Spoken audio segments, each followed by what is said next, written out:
On va voir comment faire un soulevé de terre. Donc, deux types de soulevé de terre avec une kettlebell. Donc, le soulevé de terre, c'est un exercice qui est utilisé pour travailler toute la chaîne postérieure en fait. Donc, ischio-jambier, fessier, bas du dos, tout le dos. En fait. C'est un exercice vraiment super important et super efficace pour développer une chaîne postérieure solide. Donc, on va le faire à la kettlebell.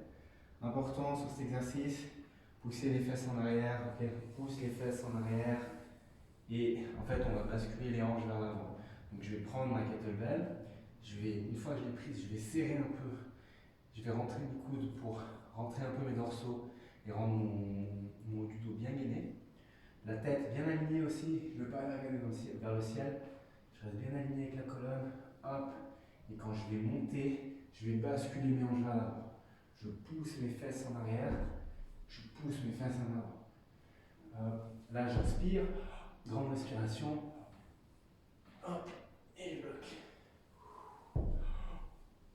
Hop, et je bloque.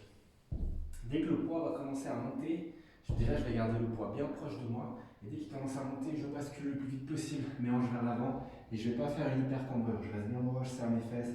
Je ne vais pas aller chercher trop loin derrière. Je reste bien droit. Je redescends, je pousse mes fesses en arrière. Et je remonte. Ok, première variante, soulevé de terre classique. Une deuxième variante sera un tout petit peu différente. Ce sera un soulevé de terre jambes tendues ou semi-tendues. Donc dans mon cas, comme je ne suis pas extrêmement souple, je fais mon soulevé de terre en semi-tendu. Donc, ce que je peux vous conseiller, c'est déjà de faire un soulevé de terre classique pour vous mettre en place. Et une fois que je suis là, je vais resserrer un petit peu les jambes et bien pousser les fesses en arrière. Hop, et je remonte et je serre les fesses. Hop, je remonte et je serre les fesses. Donc cet exercice focalise plus donc le travail sur les ischio-jambiers et les fessiers.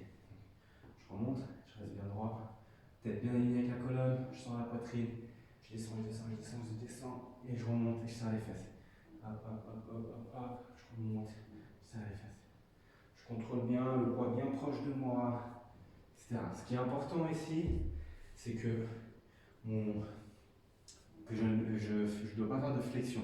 Donc je peux partir les jambes fléchies, c'est pas grave. Par contre, pendant l'exercice, je ne peux pas bouger, je dois toujours rester bien verrouillé. C'est vraiment hop, hop, bien droit, hop, hop, je fais pas ça. Parce que là, on annule tout le travail d'étirement en fait des ischio-jambiers. Je reste bien droit, hop, je pars vers l'avant, hop, et je remonte. Ok, donc ça, c'est deux exercices assez simples que vous pouvez faire avec une kettlebell chez vous, donc peu de matériel et efficace. Merci à tous et à bientôt.